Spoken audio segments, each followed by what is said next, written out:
Hi, my name is Bria Johns, and for my creative assignment, I'll be discussing communication concepts relevant to the nursing field.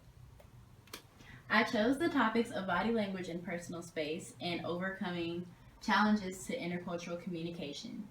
I think they're very important in interpersonal communication, and since I am going into the nursing field, I feel like it is a great way for me to gain understanding of how to treat patients.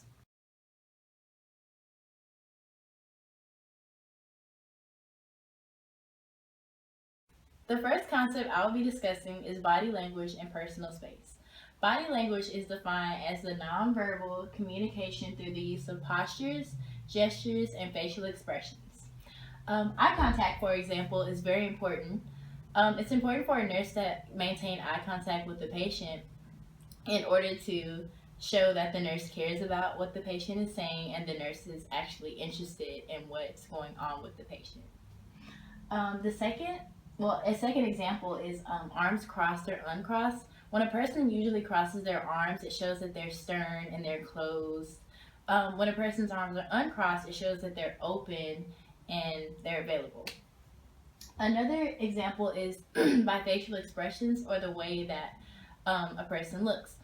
No one wants to have a nurse with a really mean face because it makes them very uncomfortable. It's also important to smile to show that you care, show teeth. That also is a plus when it comes to building a relationship with the patient. Another example is shoulders. It's important to make sure you stretch because people believe that nurses have a lot on their shoulders, like a lot is weighing down on them. And it's important to show that you can maintain your job and you know what you're doing. Personal space is the distance surrounding a person which they regard as psychologically theirs. There are three types of distances. The first distance is intimate distance, which is between 6 and 18 inches. It's usually a distance for embracing, touching, or whispering. I don't think it's very professional when it comes to the nursing field.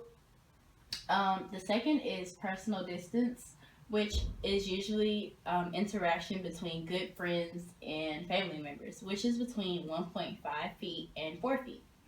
The next is social distance, which is good for interacting with acquaintances, which is between 4 and 13 feet.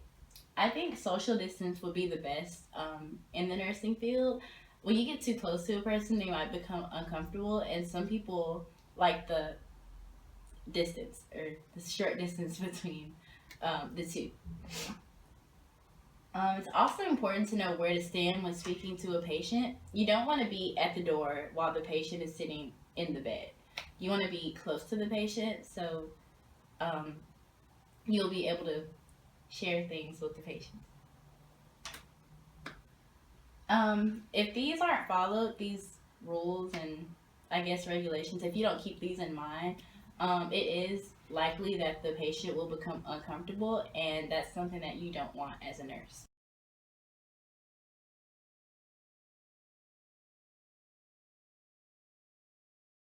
The final concept that I'll be discussing is overcoming challenges to intercultural communication. Intercultural communication is defined as communication between people of two different backgrounds. There are six outline categories in the IPC book, the Weston Turner's book, and I decided to go with two, the demographic imperative and ethical imperative. The demographic imperative is basically the fact that diversity is very common in the workforce today. Immigration has brought people from different backgrounds, and that has also brought different languages and understandings. Ethical imperative is basically increasing the understanding and appreciation of cultural differences in relationships.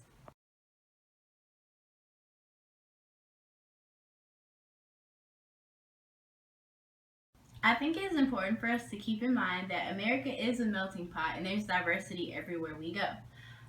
We need to keep in mind that people communicate differently and they have different ideas, so it's important for us to respect the fact that we're all diverse.